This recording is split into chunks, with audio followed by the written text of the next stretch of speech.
தயவு பாகம் 7 திருவடி புகழ்ச்சி. திருவருட்பா முதல் திருமுறை திருவடி புகழ்ச்சி. மூலமும் உரையும். உரைவிளக்கம் அருளியவர் அனகன் தயாநிதி சுவாமி சரவணானந்தா, திண்டுக்கல். திருச்சிற்றம்பலம். அருட்பெருஞ்சோதி அருட்பெருஞ்சோதி தனிப்பெரும் கருணை அருட்பெரும் ஜோதி. வரி 16. பரவு சாட்சாத்காரம் நிர் அவயவம் கற்பனாதீத நிர்விகாரம். பரவு சாட்சாத்காரம் நிரவயவம் கற்பனாதீத நிர்விகாரம். பரவு சாட்சாத்காரம். முன்னிலை உற்று விளங்கும் உருவம் சாட்சாத்காரம் ஆகும். முன்னிலை உற்று விளங்கும் உருவம் சாட்சாத்காரம் ஆகும். கடவுள் இப்படி பிரபஞ்ச தோற்றத்தில் எதிர்பட்டு விளங்கவில்லையானால் கண்டுகொள்ளவே முடியாது. ஆனால் முன்னிலையில் பரவி நிற்கும் பரந்த பிரபஞ்சத்தில் குறிப்பிட்ட ஒரு பொருளையே ஒருமையோடு பற்றி நின்று பரவ, அதாவது போற்றி புகழ்ந்து வழிபட்டு ஓய்வு பெற வேண்டி பரவ திகழும் உருவம்தான் இங்கு பரவு சாட்சாத்காரம் எனப்படுகிறது. ஆம், அப்படியும் ஒரு உருவம் கொண்டு விளங்குகின்றாரா ஆண்டவர் என்று வியந்து வினவத் தோன்றுகின்றது. அம்மாதிரி ஒரு திருவுரு எது? அது நிர் அவயவம். நிர் அவயவம் எனப்படுகிறது. தேகேந்திரிய கருவி கரணங்கள் ஏதும் இல்லாதது என்ற பொருள் கொண்டது. மனிதனுக்கு இருப்பது போன்று உடலும் அகப்புற உறுப்புகளும் உயிர் உணர்வும் தத்துவ கருவிகளும் இருந்தால் அது எப்படி பரம்பொருளாக நித்திய நிறை இன்புருவினனாக இருக்க முடியும்? அப்படி ஒரு உடல் உரு கொண்டதாய் நித்திய பூர்ண பொருள் இருக்கவே முடியாது என்பது தெளிவு. எனவே அது கற்பனாதீதம் என்று மேலே குறிக்கப்படுகின்றது. கற்பனாதீதம். எல்லாமாகி என்றும் விளங்கும் கடவுள் வடிவம் இப்படித்தான் இருக்கும் என்று ஓர் உருவை கற்பனை செய்து காட்டிவிட முடியாது. அப்படி கற்பனை செய்து காட்டப்படும் எந்த ஒரு திருவுருவும் சித்திர விசித்திர ஜோதி காட்சி புறத்தோற்றங்களும் அந்த கடவுளின் இயல் உண்மை உருவம் ஆகாது. இதனால்தான் அது கற்பனாதீதம் எனப்பட்டது. மீண்டும் கவனிப்போம், இது முக்கியம். கற்பனாதீதம். எல்லாமாகி என்றும் விளங்கும் கடவுள் வடிவம் இப்படித்தான் இருக்கும் என்று ஓர் உருவை கற்பனை செய்து அதுதான் கடவுள் என்று காட்டிவிட முடியாது. அப்படி கற்பனை செய்து காட்டப்படும் எந்த ஒரு திருவுருவும் சித்திர விசித்திர ஜோதி காட்சி புறத்தோற்றங்களும் அந்த கடவுளின் இயல் உண்மை உருவம் ஆகாது. இயல் உண்மை உருவம் ஆகாது. இதனால்தான் அது கற்பனாதீதம் எனப்பட்டது. மேல் நிர்விகாரம். நிர்விகாரம் எனப்படுகிறது. அந்த மெய் இறை வடிவம் என்றென்றும் சீர்கெட்டு சிதைவுற்று அழிந்து ஒழிதலும் தோற்றமாற்றம் அடைதலும் இன்றி ஒருவடித்தாய் விளங்குகின்ற நிலையே நிர்விகாரம் என்று கூறப்பட்டுள்ளதாம். இதனால் இதுவரை மக்கள் கண்கூடாகவும் கற்பனா பாவனா விசேட காட்சி மூலமாகவும் கண்டுள்ள எந்த ஒரு வடிவமும் மெய்ப்பொருளின் மெய்யான உருவம் அல்லவாம். இதனால் இதுவரை மக்கள் கண்கூடாகவும் கற்பனா பாவனா விசேட காட்சி மூலமாகவும் கண்டுள்ள எந்த ஒரு வடிவமும் மெய்ப்பொருளின் மெய்யான உருவம் அல்லவாம். மெய்யான உருவம் அல்லவாம். பின்னர் எது தொடர்கின்றது? அது வரி 17. பரதுரிய அனுபவம் குருதுரிய பதம் அம்பகம் பாகாதீத விமலம். பரதுரிய அனுபவம் குருதுரிய பதம் அம்பகம் பாகாதீத விமலம். முதலில் பரதுரிய அனுபவம். பரதுரிய அனுபவம் காண்பரிய கடவுள் உண்மை வடிவம். காண்பரிய கடவுள் உண்மை வடிவம் பரதுரியத்தில் அனுபவப்படுவதாம். அப்பரதுரியம் யாதெனில் சத்விசார மனிதனின் உண்மை காண முனைந்து விழிப்பு நிலை காட்சி அனுபவமும் கனவு நிலை காட்சி அனுபவமும் சுழுத்தியாகிய துயிலில் பெற்று வந்த அனுபவமும் கடந்து உள்ளுணர்வு கெடாத அகவிழிப்பு நிலை அனுபவமாக விளங்குவதாம்.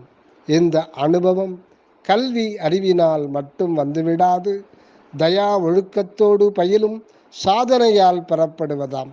இது மிக மிக முக்கியம். மீண்டும் கவனமாக கவனிப்போம். பரதுரிய அனுபவம் காண்பரிய கடவுள் உண்மை வடிவம் பரதுரியத்தில் அனுபவப்படுவதாம்.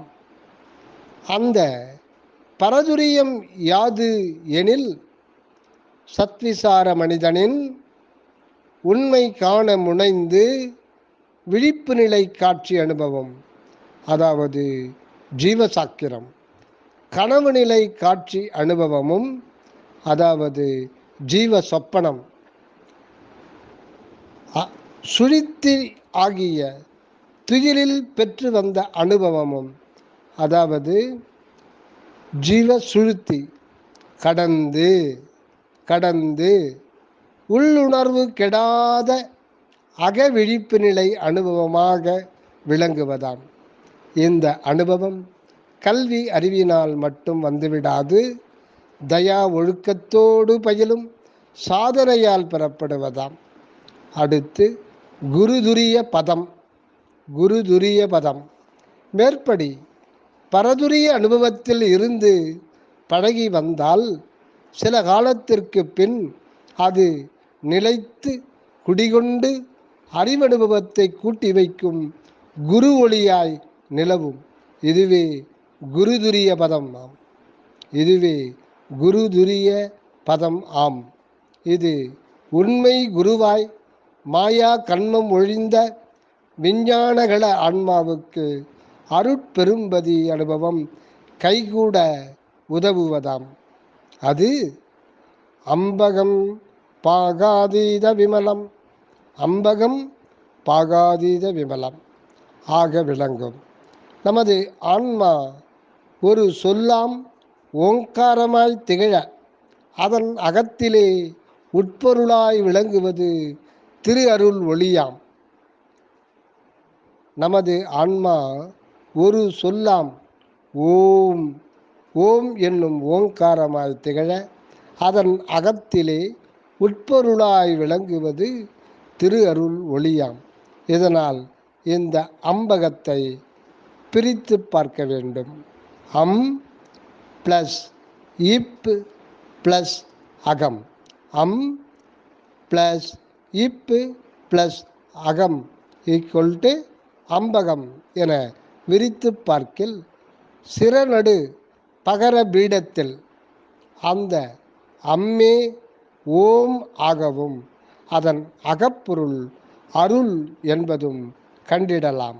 இதனால் இதுவே எல்லாம் காணவல்ல அருட்கண்ணாக உப நயனமாக உள்ளது என அறிகின்றோம்.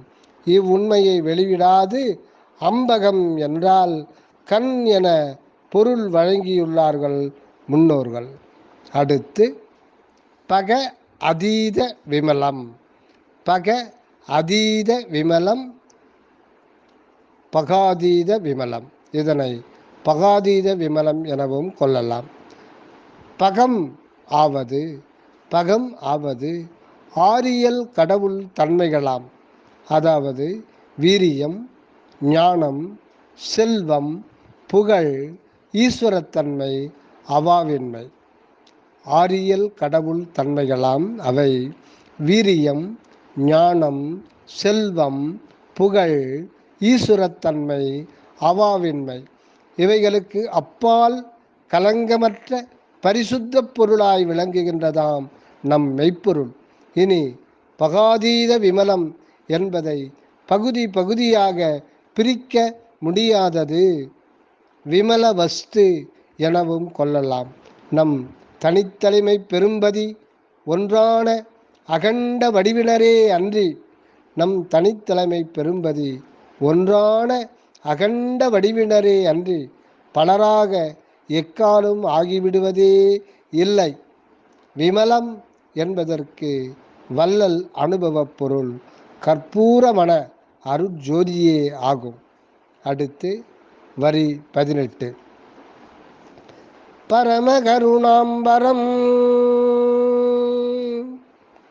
பரமகருணாம்பரம் தற்பதம் கணசொற்பதாதீதம் இன்ப வடிவம். பரமகருணாம்பரம் தற்பதம் கணசொற்பதாதீதம் இன்ப வடிவம். முதலில் பரமகருணாம்பரம் தற்பதம். இதுவரை சொல்லி வந்த கடவுளின் மெய்வடிவம் இங்கு வெளியாக்கப்படுகின்றது. அது பரம மேலான கருணை அல்லது தனிப்பெருங்கருணை ஆகாசமாகவும், அது பரம மேலான கருணை அல்லது தனிப்பெருங்கருணை ஆகாசமாகவும் அதுவே பதம் என்னும்படி ஆகி திகழ்கின்றதாம்.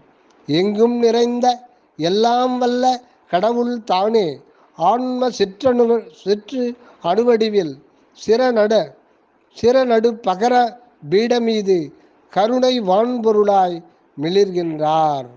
எங்கும் நிறைந்த எல்லாம் வல்ல கடவுள் தானே ஆன்ம சிற்றணு வடிவில் சிறநடுவில் பகர பீடமீது கருணை வான்பொருளாய் மிளிர்கின்றார். பகர வண்ண பீடமே இடமாகவும் இதன் மீது ஒளிர் தகராகாசம், அதாவது எங்கும் நிறை ஆகாசத்தின் ஒரு சிறு கூறு தகராகாசம் தனி கருணை வான் வடிவமாகவும் அதுவே தா ஆகியும் ம என்னும் மௌனானந்த ஜோதிமயமாய் திகழ்ந்து கொண்டுள்ளதாம். ஆகவே இந்த கருணை வான் பதம் பா த இம் பதம் உண்மையில் கடவுள் அனுபவம் முழுமையாக வெளிப்படுத்தவே விளங்குகின்ற திருவுருவமாகும். இப்பதம்தான் கடவுள் மெய்யுருவம். இந்த பதமாகிய மெய்ப்பொருளைத்தான் புறத்திருந்து அது அல்லது தத் என மறை ஆகமங்கள் பறைசாற்றியுள்ளன. அது நீ தத்துவமசி என்பதில் தத் பதப்பொருள் இது என கருணை வான்வெளி நின்று கண்டு அனுபவியாது வாக்கால் சொல்லியும் மனத்தால் பாவித்தும் வீண் போய்விடக்கூடாது. இப்பதநிலையில் ஆன்ம அனுமயமாயிருப்பது எங்கும் நிறை கடவுளின் பூரண உண்மை கொண்டதுவே ஆகும். இதனால் தான் இதனை கடவுளான்மா என இரண்டற்ற ஒன்றாய் வியந்து வியந்து பலகாலும் குறிக்க நேர்ந்தது. இதனால்தான் இதனை கடவுளான்மா என இரண்டற்ற ஒன்றாய் வியந்து வியந்து பலகாலும் குறிக்க நேர்ந்தது. அடுத்து கணசொற்பதாதீதம் இன்ப வடிவம். கணசொற்பதாதீதம் இன்ப வடிவம். மேலே குறித்த பத உண்மை கொண்ட கடவுள் வடிவம் வெற்று எழுத்து சொல் வடிவமாகவோ ஒளி ஓசை இயல்பாகவோ கண்ணுக்கும் மனத்துக்கும் புலனாவதாகவோ இல்லை இல்லை. அங்கனம் குறித்ததெல்லாம் உபாய முறையே சுத்த சத்விசார ஞானத்தால் உண்மையை ஒருவாறு உணர்ந்து கொள்ள முடியும். அதற்கு மேல் அருள் அனுபவத்தினால் தான் இக்கடவுள் பத வடிவின் அனுபவம் மெய்யின்பமாய் அனுபவிக்க முடியும். அதற்கு மேல் அருள் அனுபவத்தினால் தான் இக்கடவுள் பத வடிவின் அனுபவம் மெய்யின்பமாய் அனுபவிக்க முடியும். இக்கருத்தே இங்கு கணசொற்பதாதீதம் இன்ப வடிவம் என்றுள்ளார். வள்ளல் பெருமான் பெரிதோர் இடத்திலே இது குறித்து 2 பாடல்களை குறித்துள்ளார். அதை பார்ப்போம். அருளாலே அருள் நிறை அருள்கின்ற பொழுதங்கே அனுபவமாவது என்னடி தாயே, தெருளாலே மருளாலே தெரியாது தெரியும் திருநட இன்பம் என்று அறியாயோ மகளே. அருளாலே அருளிரை அருள்கின்ற பொழுதங்கு அனுபவமாவது என்னடி தாயே, தெருளாலே மருளாலே தெரியாது தெரியும் திருநட இன்பம் என்று அறியாயோ மகளே. இந்த பாடலில் தெருளாலே மருளாலே தெரியாது தெரியும் என்பதை தெருளாலே தெரியும் மருளாலே தெரியாது என அன்வயப்படுத்தி பொருள் கொள்ள வேண்டும். அடுத்து மற்றும் ஒரு பாடல். அறிவாலே அறிவினை அறிகின்ற பொழுதங்கு அனுபவமாவது என்னடி தாயே, செறிவாலே பிரிவாலே தெரியாது தெரியும் திருவருள் உருவம் என்று அறியாயோ மகளே. அறிவாலே அறிவினை அறிகின்ற பொழுதங்கு அனுபவமாவென்றது என்னடி தாயே, செறிவாலே பிரிவாலே தெரியாது தெரியும் திருவருள் உருவம் என்று அறியாயோ மகளே என்று குறித்துள்ளார். இதிலே 3வது வரி செறிவாலே பிரிவாலே தெரியாது தெரியும் என்பதை அன்வயப்படுத்தி பார்த்து செறிவாலே தெரியும் பிரிவாலே தெரியாது என பொருள் கொள்ள வேண்டும். ஆகவே இக்கடவுள் பத உண்மை வடிவை மெய்யறிவால் உணர்ந்து மெய்யருளால் பெற்று இன்புற வேண்டுவது திருவருள் ஆணையாம். ஆகவே இக்கடவுள் பத உண்மை வடிவை மெய்யறிவால் உணர்ந்து மெய்யருளால் பெற்று இன்புற வேண்டுவது திருவருள் ஆணையாம். இந்த கடவுள் பதம் ஆகிய மெய்யுருவை மையமாக வைத்துத்தான் இந்த திருவடி புகழ்ச்சி அலங்கரிக்க பெற்றுள்ளதாம். இப்பெரும் அற்பாவிலே புகட்பாவிலே பதம் என்ற பதம் ஒருவாறு 119 முறை பிரயோகிக்கப்பெற்றுள்ளது ஒரு பெரும் வியப்பே. இச்சிறப்பின் குறிப்பு பிரிதோர் இடத்தில் காணலாம். தயவு அருட்பெருஞ்சோதி அருட்பெருஞ்சோதி தனிப்பெரும் கருணை அருட்பெரும் ஜோதி. அகமிருந்து வருக அருளுடன் அனகமாக வாழ்க தயவுடன். திருவருட்பிரகாச வள்ளலார் திவ்ய திருவடிகளே சரணம் சரணம் சரணம். ஓம் ராமலிங்காய நம.